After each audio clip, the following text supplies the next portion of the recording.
Thinking of moving abroad and buying your dream home? The end result could prove to be more of a nightmare. This week on Fast Track, what happens when harsh economic realities ruin your dreams of retiring to the sun? We hit the tarmac to meet the airport rangers who keep airline schedules running on time. And the sites with the local hints and tips to give you the insider's edge on holiday, and Death Valley like you've never seen it before. That's Online Check-In later in the programme.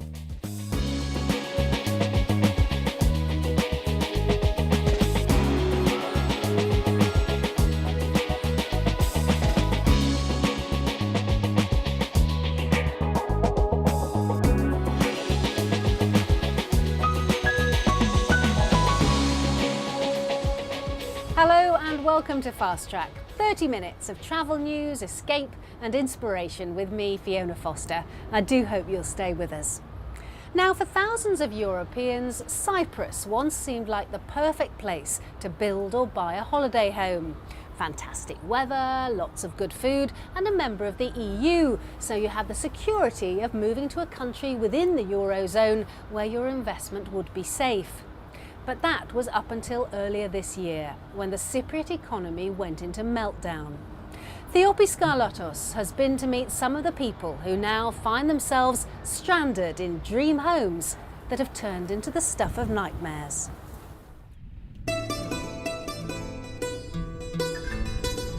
Temperatures above 20 Celsius for 8 months of the year, a relaxed lifestyle and a mostly English-speaking population. The former British colony island of Cyprus has been, for the last 10 years especially, the perfect place for foreigners to set up home.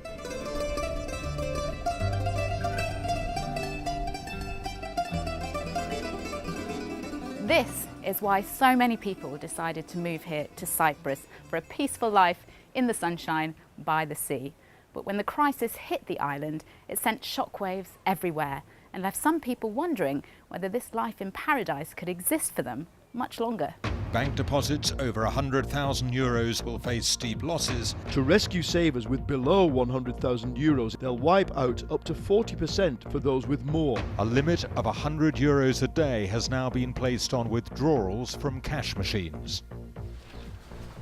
For Belgians Olga and Renee, who decided to spend their retirement in Cyprus, the crisis, the bailout agreement and the measures that came with it completely shattered their dreams.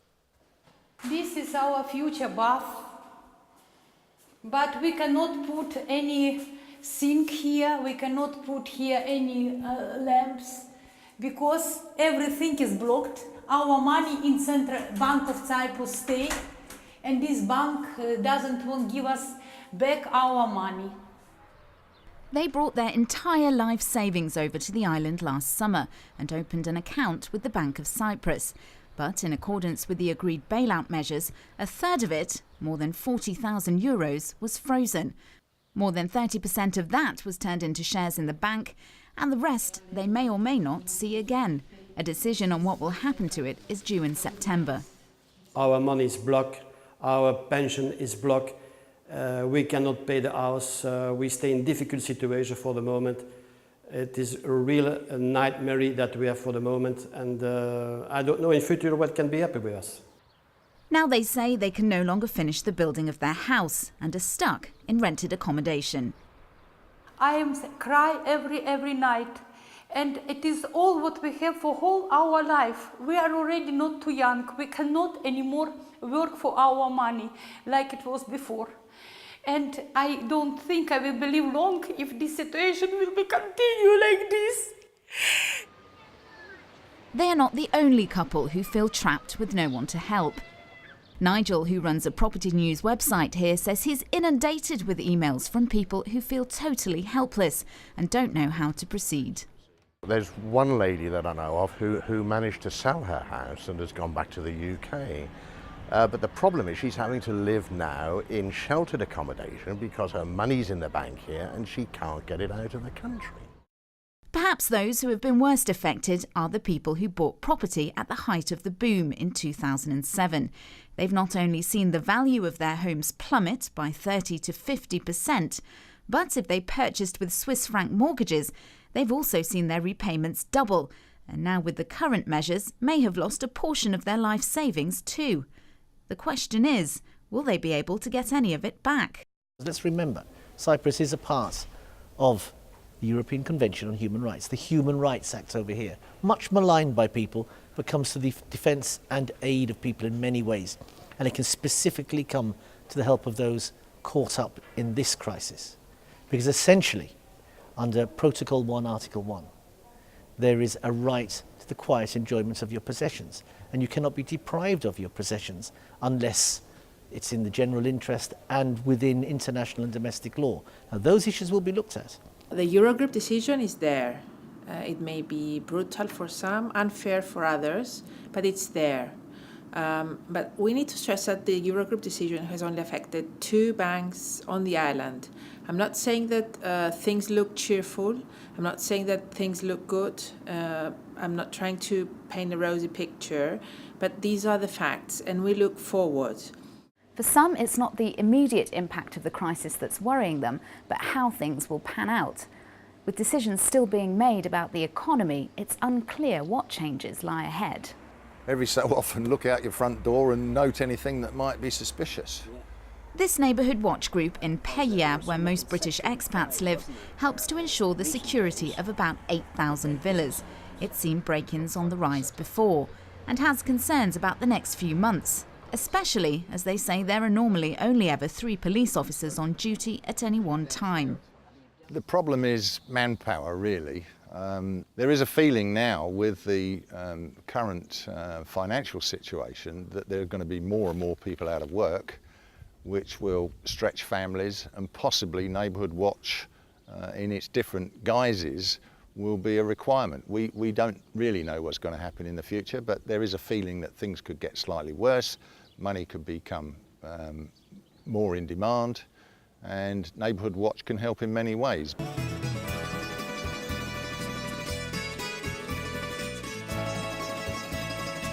High on the western side of the island, though, 17 kilometres east of Paphos, there are no such worries. In the more affluent and sheltered Aphrodite Hills complex, residents seem less concerned about the effects of the economy. Many have bought their homes outright, and although they have fallen in value, life continues as it was before. The crisis in Cyprus has had no impact on me at all, on myself or my wife. We've found very little change, actually. I believe it's in Paphos where people sold businesses and put monies into bank accounts who seem to have lost it all. But what we've seen here, there seems to be no problems at all. Life just seems to go on as normal. For the developers keen to counteract a slump in interest, however, it's a whole different story. We're looking again at our prices vis-a-vis costs and trying to readjust the prices. We'll try and go back to our databases and see what opportunities we can offer to potential purchasers. And there will be certainly opportunities in this market for people with money available to invest in real estate in Cyprus. But for those who invested in property before the bailout and who have lost savings in the process, the future is not one of opportunity. They can only wait each day for more announcements about the state of the property market and what will happen to their deposits. On a wider scale, it will take years of hardship and painful reforms before Cyprus's economy returns to anywhere near its previous level. For Olga, even if she did retrieve her money, she says her dreams have still been ruined. She says she came here for the calm seas, unlike anywhere in the world. Unfortunately, it's doubtful that they'll remain calm for much longer.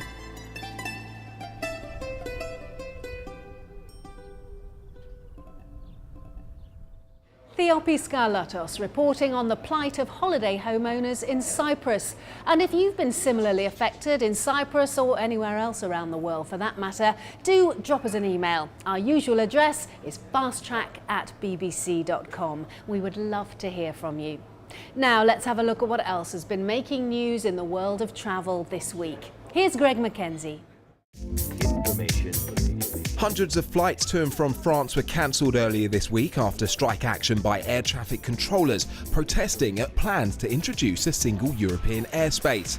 Since 8 hours we are still here without any confirmation for the flight. And in the last moment we got information that the flight is cancelled completely. More than 1,800 international flights were cancelled, with over 220 arrivals and departures at UK airports affected. And if that wasn't enough, French rail workers also walked out in a protest over the reorganisation of the national rail and train companies. Up to 70% of train journeys were cancelled earlier this week. To America now, and wildfire warnings are in place across the state of Colorado after a trio of fires in hot, dry conditions, including one threatening the world's highest suspension bridge. More than 6,500 people, including tourists and homeowners, have been evacuated. The advice is, if you are heading to Colorado this weekend, check with your tour operator. The evacuation warnings cover all of southern Colorado. And finally, the next time you're on a train in Sweden, you might want to check out what your driver is wearing. Drivers who operate the Roslagsbanan line north of the capital, Stockholm, have protested against a company ban on shorts by turning up to work in skirts instead. The male drivers say they have chosen to wear skirts only on hot days, opting for trousers in cooler conditions. Well, now you're up to date, we're going to take a short break, but do stay with us because coming up, Carmen will be here with the very latest from the web in online check-in, and our Travel Unravel series joins the airport rangers as they fight to make sure our flights leave on time. See you in a bit.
Hi there and welcome to Online Check-In, your regular guide to what's trending in travel on the web and on your handset. I'm Carmen Roberts.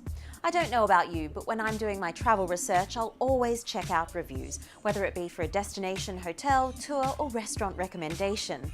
But there's so much out there, and how do you distinguish fake reviews from the genuine article? Well, TripTease.com claims to be changing the face of travel reviews. With stunning photographs, this is a social site where the reviewer matters as much as the review itself. Gone are the days of dull, anonymous write-ups that you'd ordinarily find on the internet. The site itself is visually beautiful and makes for great browsing, though I'd be keen to see if it's enough to sway travellers away from a quick glance at the likes of TripAdvisor. And of course then there's the delicate issue of a bad review. I wonder how this will sit on such a glossy site that's in bed with the hotels. The only other site I know that comes close to anything like this is Startle.com.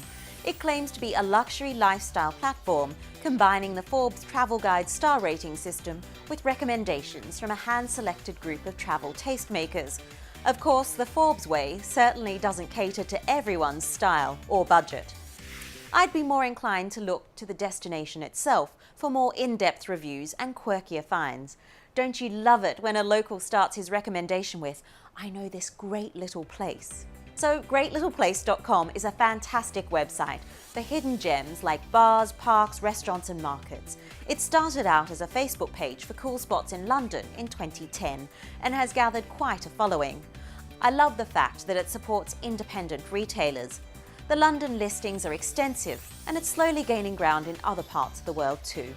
Similarly, if you're heading to Singapore and want to be in the know, then check out The Smart Local.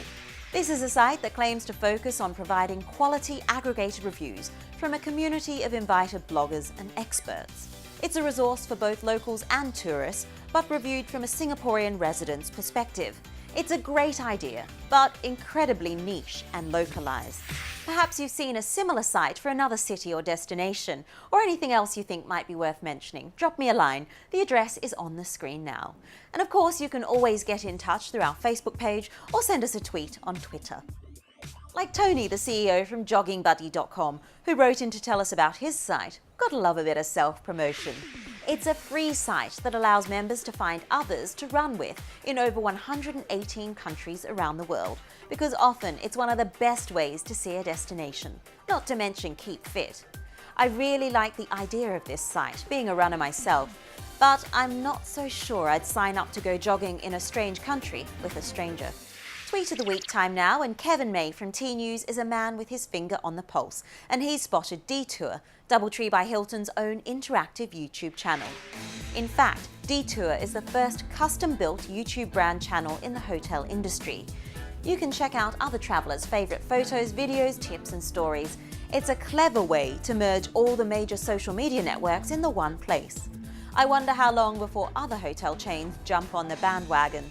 It is, after all, a great way to get your guests to do all your marketing for you. And finally, you might not find a Doubletree hotel in Death Valley National Park, but it's not as desolate as you might think. Check out this mesmerising time-lapse video of 3.3 million acres of wilderness spanning across California and Nevada. Enjoy, see you next time.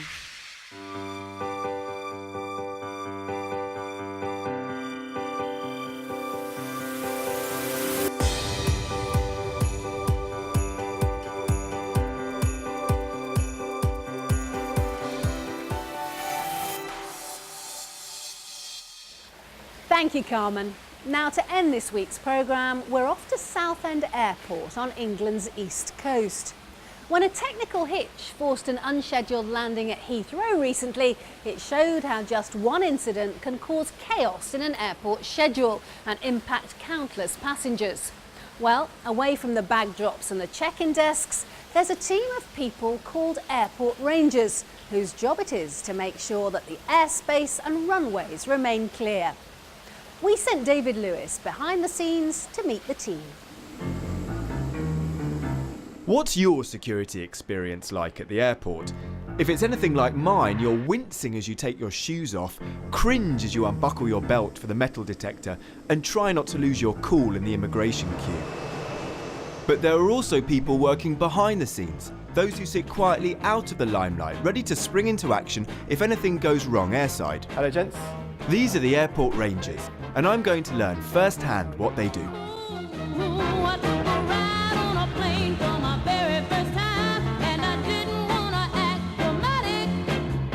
Airport Rangers have existed for as long as commercial airports, but just what are their main duties in these days of budget airlines and mass tourism? We've got a varied amount of duties we carry out. Our main one is fire service, which we respond to any incident involving aircraft on the airport.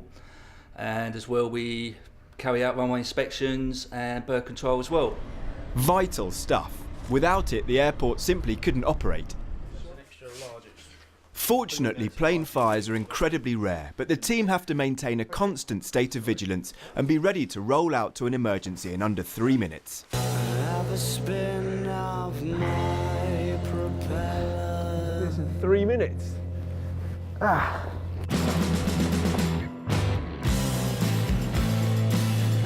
So water on, and then knock off, and then if you want to increase the pressure, yeah, it's like the old choo-choo. This one, pull. Beautiful. Nice. You can't teach that, eh? Yeah. It's connected in. There you go. Okay. Right, then you go running out. So that close. Turn around. Water on. Water on. So you get ready, and then as soon as you feel water start coming along, you open that up. Now. That's the one. Oh, twist that.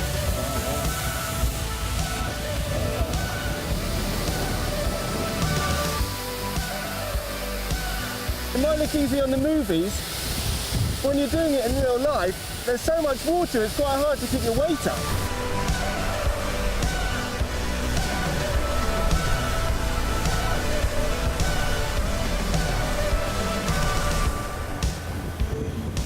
But fire is not the only danger that airport rangers have to contend with. Birds are a constant menace. In 2009, a US airliner that had to ditch in the Hudson River was believed to have been brought down by a flock of geese. It's why rangers have to patrol runways and scare off anything that could jeopardise a plane's flight path. A large bird can cause quite a lot of damage to an aircraft engine. It can even sort of cause it to malfunction or destroy it completely, so this is quite an important job. We check down the waterway there, see if there's any ducks. You can see a pigeon, I think, a wood pigeon. The unit's main weapon is the Scarecrow, a machine that mimics bird distress calls. I'm just going to get to the wood pigeon setting. There you go, pigeon, and on. Hopefully that'll be good for him to go. Oh, there he's gone. It's amazing to think that just one bird weighing a few ounces could threaten the safety of a fully loaded plane weighing several hundred tons. Fortunately, modern aircraft are designed to withstand bird strikes, and in the vast majority of cases after impact, planes will continue on safely to their destination. And that's the reason why we're scaring the birds, isn't it? So we've cleared the skies of all the birds around this airport, but there's one more thing that we need to make sure is clear: the tarmac. Failure to do so can have catastrophic consequences. The Concorde crash in 2000, which killed 113 people, was caused by the plane hitting a metal strip on takeoff. The airport safety team will make routine trips every hour up and down the length of the runway, keeping an eye out for anything that might look like it could jeopardise safety. There you go, there's some loose there. It's a routine job, but one that has to be done over and over again each day to ensure that the airport remains functional and safe. So what we're going to do... This is all going to have to come, isn't it? Surely? We're all going to have to bring it all. Okay. Anything that's not tied down, we'll take it. If this was ingested, you imagine, in a jet engine, that would cause a lot of problems. It looks like this runway is safe, for now at least, and the rest of the afternoon's flights can depart without delay. But it's clear, as an airport ranger, there's no time to switch off. David Lewis proving he's a man of many talents. Probably best not to give up the day job just yet though, Dave. And that's it from us for this week. Next week I'll be in Italy looking at efforts to shore up the ruins of Pompeii. And I'll be going underground, taking a walk through the history of Naples. Here's a quick taster. Our future generation could see Pompeii unearthed. People were using tools like this in the 1800s to build. Wow, so much space. Pompeii in peril. Can this once forgotten city be saved?